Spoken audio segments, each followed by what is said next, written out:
KJ and Cam are now on the show with me. Welcome back, gents. KJ, some energy in your head, mate. Talk to me about that game, brother. I am not going to wear a proper shirt to United Reaction until they take this seriously. Because if they're not going to be serious, I'm going to be unserious in my flipping onesie hoodie thing. You know what I'm saying? My snooty.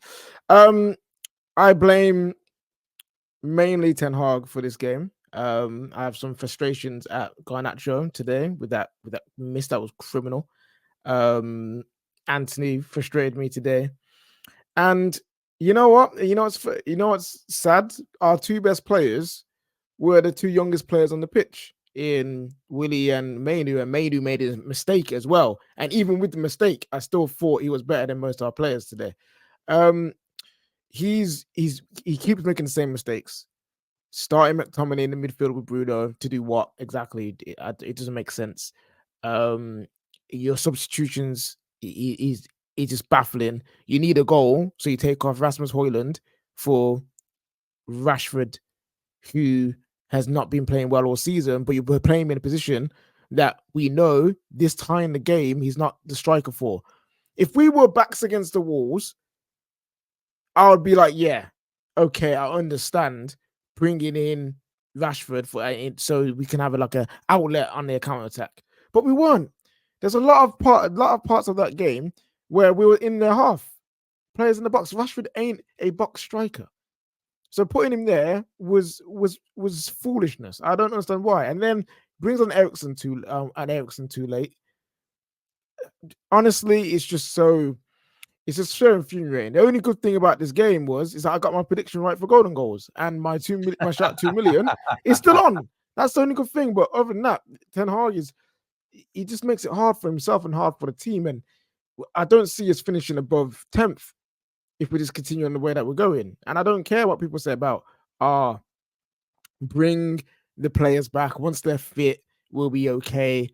No, because teams across the whole entire league have had mad injuries this season, and they still perform better as a team, as a unit, and play better football than we do with their so-called lesser players than us.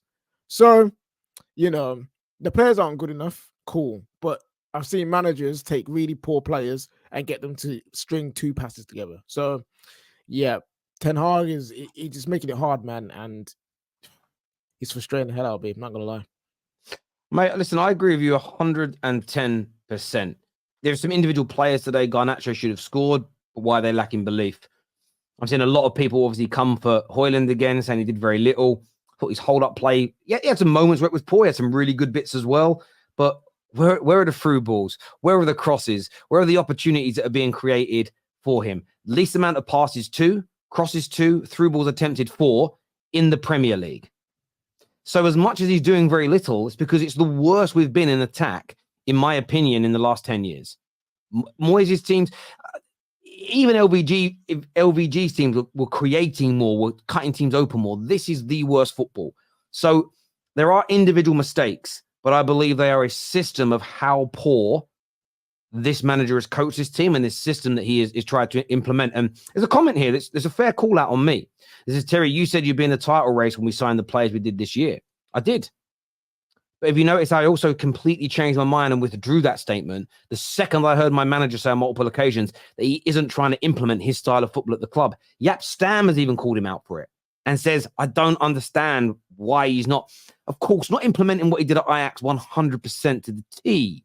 But you could at least bring in the passing and the moving drills, which would make our passing and movement better, which would lead to more goals. So if I knew then what I knew now, I wouldn't have even endorsed those signings. I looked at those signings as the manager pushing for them so he would implement his style of play, and I trusted him. That's what I got wrong. It was trusting the manager to do what he's expected to do, play his style of football with his players.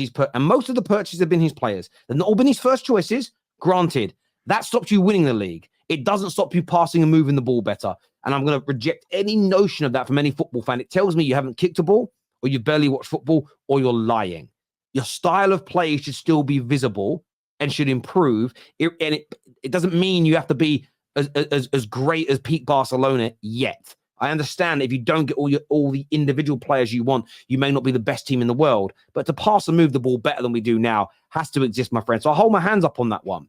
But that is why I've turned my back on this manager, because for me, he's turned his back on his philosophy. And that for me means I don't want him as a manager. I said it before. I would not hire a bricklayer to do my plumbing. I wouldn't hire a pastry chef to cook my steaks. I wouldn't go to an optician's if I needed a heart operation. You get the right specialist for the right job, and you expect them to do that job. Cam, welcome back, bro. Now it's been a while. Another horrendous day today. The first time since the 1930s we've lost 13 games before Christmas. Are you still back in Ten Hag? Why did I wake up this morning? So to answer your question, this is the thing. I never backed him. I said, and I'll say the exact same thing I said last time. I don't see any point in sacking him. That's just it. It's not that I think he should stay. Like, look at at this point, the results speak for themselves. He should probably be sacked, but I don't see a point. So I'm going to stick to my original point, is that we have apparently Sir Jim coming in at some point soon. I don't know, something like it keeps coming up. And when that happens, that's when you make a decision. I don't believe the people in charge right now are capable of making the decision even remotely correctly. I don't care. Everyone says put whoever there, sure, but that's pointless to me. That to me is just like, I don't know how else to put it. There's no point when you have a new regime coming in who will hopefully have done their homework and will get the manager in that they've decided they want to get. So just wait for that moment, in my opinion, because when you think about it, like, you said something interesting there. You brought up LVG. Okay, let's go down the line. LVG, the football was bad, right? It was the worst football you've ever seen. Fast forward, Jose, good for 1 year, 4-0 FC. Then it was the worst football you've ever seen, correct? Boom. Fast forward, Ollie. Oh my God, we look great. Then what? Everybody, the worst manager, the worst football we have ever seen. Fast forward, like, it is just a continuous, the same thing keeps happening. So at this point, I'm just sitting there saying, let's wait for the football-minded people to come in, hopefully make the decision that will be the right one, and we'll see where we go from there. I fully get where you're saying. So I understand that, because I understand that logic, because it does tie in with my overarching point that I don't think sacking the manager completely fixes us. But my point to you is this. When the new people come in, are you backing the idea of keeping this manager, or do you think he should be moved on? No. At that point, when the new people come in, please, I'm hoping they have their shit together and we bring in a manager that works for the team. Then I'll have a discussion about sacking the manager, because then I'm like, cool, I can trust these new people to make the right decision. I hope that is where I'm at. So I'm not saying I'm backing Ten Hag blindly at this stage. I'm not. I'm saying I'm waiting for Sir Jim to come in and make a decision that hopefully we can all get on board with. That's where I'm at. I'm not saying I'm going to back Eric Ten Hag when Sir Jim comes in, because if Sir Jim comes in, keeps him around, and he's still bad, I'll be like, this is crazy. Sir Jim comes in, everything changes around him, and he's good, then we'll be like, oh, this was the problem. But I don't think that's going to happen. I mean, if you look at what happened today and you deep it, like, the Eriksson thing killed me the most. Like, at this point, I understand he was hurt, he's been out, and I understand people have to be fit. But you need somebody to break teams down. Like, if he's fit enough to be on the bench, bring him in, play him. If he gets hurt again, so be it. That's what you have to deal with.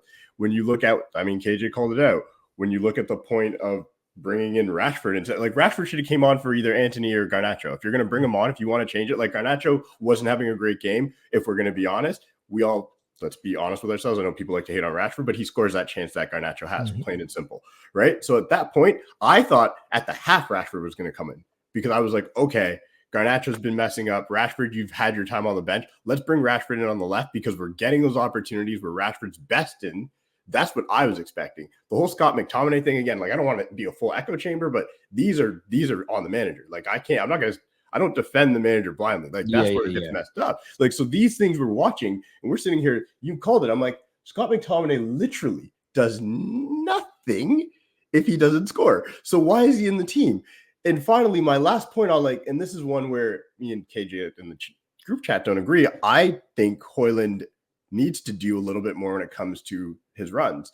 I've watched multiple games, and if I really want, I could go back, and there's every game at least one chance. I'm not saying lots, and this is where that's the main problem. At least one time where I go, his timing was off. And I get that it's not there consistently, and that's why his timing's staying off. But At some point, I'm like, I need to see you make a near post run. I need to see you do I agree. it. I agree. Like, I agree. See, the problem is when I say what I'm about to say, people say excuses. It isn't. The problem is we have no set style. So today was the first time in about 6 games I've seen Anthony make a first-time cross. Garnacho still hasn't made a first-time cross today. So when we want players to make those types of near-post runs, it requires at least a minimum 1 touch, if not no, like first-time cross from our wide players.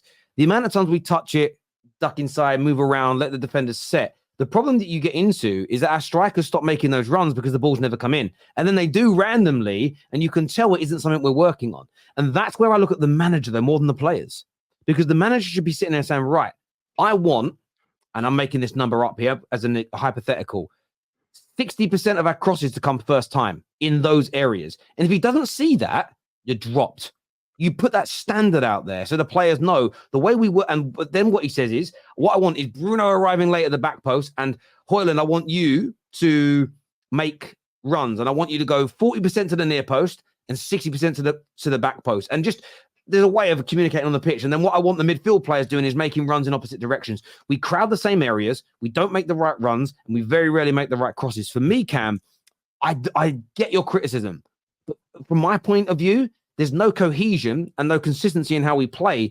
So I look at it and think, part of me isn't, I blame the players, but part of me is look at this and thinking, how have they all gone so far backwards to only score 18 goals all season? Hey, it's crazy as well. It's crazy as well. I've said this on the squad. The one player in our team that was actually finding Højlund consistently through crosses or long balls or something is Rashford. And he's been dropped. And rightfully so. Cool, he's been in bad form. But when you see Garnacho and Anthony perform at the way they've been doing week in, week out, I'm sorry, but Rashford is not worse than Garnacho or Anthony. He is better than them. Out of form Rashford is still better than these two. Because 1, Garnacho is young and he needs more time and he's not ready to start in the Premier League week in, week out. 2, Anthony is probably one of the worst signings in Premier League history. So with those 2 things in mind, give me out of form Rashford, who has been finding Højlund. He's actually got assists for Højlund as well. He got 1 in the Champions League. He got 1 taken away from him against Brighton. So we've seen constantly that this guy is actually finding our striker.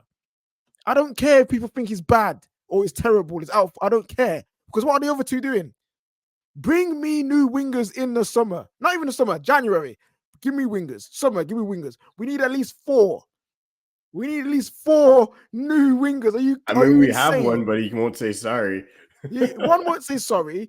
One's not good enough. One's just the worst signing ever. And the other one, he's just too inconsistent. So we need 4 new ones, man. When is the last time you've watched a West Ham versus United game and thought to yourself, man, I'd have me some of that player multiple times through the game? Like, I'm sitting there watching Lucas Paqueta, obviously Jared Bowen, and just thinking, we went to Ajax and got Kudos instead of rivals aren't going to like this, but for me, it's the truth. We have players that are on that standard. They just don't believe that they're being coached poorly. There's no belief. They're not even bought into the ideas. I don't like David Moyes' style of football, but his players are bought into it, so they do a good job. I think Bowen, the only player in the Premier League with more goals than Bowen this year is Haaland. That's it. And I'm not convinced if Jared Bowen goes to Liverpool, he's going to start scoring more goals. The point is, though, is that we just don't have belief. And we go through peaks and troughs of our players having belief, and you see quality from them. But then it always fades away. And it's why, if a new manager comes in tomorrow, if De Zerbi came in tomorrow, I'm not saying he'd win us anything, but you would see certain players in this team jump up levels. And part of that is because they buy in straight away to a manager. What the new board have to do is ensure that culture remains, that if you don't maintain your standard, you go before a manager, as long as he hasn't done anything crazy, of course. But for me, I'm seeing people, this is why I want this fix so bad. People are quoting a tweet of mine from November 2022, where I said, and I'll quote what I said because I stand by it. I turned around and said that, what did I say here? Ronaldo is finished. Ten Hag needs to be ruthless and drop him again. Since he returned to the team, the level of performance has dropped massively. I stand by that. Our performances where Ronaldo came in dropped. And in my opinion, Ronaldo is finished at the elite level of the game. That's why he's playing in Saudi Arabia and not at a big Champions League team, in my personal opinion. I love Ronaldo. I'll have respect for him forever, but he was done. It's the fact that tweets like this or posts like this are coming out. Ronaldo being moved on has nothing to do with this situation.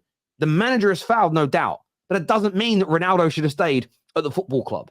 It's a simple, and I'm not even saying that the manager failing gives Sancho an excuse to not train hard. I don't think it does. I still think that could be handled differently. Not everything is on the manager per se. My issue with him is purely how he's trying to make us play. And in my point of view, the players are not buying into it. And the crazy thing is, we started improving our play last year, and its regression is crazy to me. The regression is absolutely crazy. Ronaldo was right about Ten Hag and the players, but that's fine. That's fine. But That doesn't mean Ronaldo's good enough. That doesn't mean Ronaldo's good enough to play at this level. That isn't the point I'm making. Why do people forget Ronaldo was having a hard time catching up? Why do people choose to ignore the points that are being made and try and rebuttal it with something else? I'm not saying he hasn't turned out to be right. Fair play to him. He didn't think Ten Hag was good enough. I agree with him now. That doesn't mean I want Ronaldo leading the line. Yes, he scored a number of goals for us the year before, but we all know he couldn't press. We all wanted a team that pressed from the front, and he couldn't do it. Let us not rewrite history. I love Ronaldo. I respect him, but we need someone who is overall as a footballer at this point in 2023 is better than him. It's crazy that people want him back. I saw people today because Terrace scored a great goal. We should have sold Luke Shaw and kept Alex Telles. What's wrong with Man United fans? And this comes from Standards FC. Standard FC say this. Their standards are in the mud. This is the problem. People do revisionism about crap. Oh, this player's crap, so let's get this other player who's been crap for us and swap them like it's going to change anything. Everything's crap. It's by crazy. definition, Delaney would slap him. Maradon here says, Terry, how tired are you about being wrong? No, listen, we all get things wrong. And as a man, I am strong enough to admit when I get things wrong. That's why I show my face on camera and admit it, and I apologize at times and whatever else. What I got wrong in this circumstance was believing this manager was going to implement his style of football. What I've got absolutely right, and you're ignoring this, Maradon, because it doesn't fit your narrative, is that I said this manager would foul inside 18 months to 2 years if the Glazers and the culture at the club wasn't changed. And it hasn't been changed. Therefore, we're back to exactly where I'd expect us to be. What I'm upset about is they made us believe it was changing, and it didn't. That there is, well, you could argue I got it wrong, but you don't know what you don't know. It's an opinion based on what you're being told. So there we go. Bruno crap. Listen, I didn't think Bruno had a great day.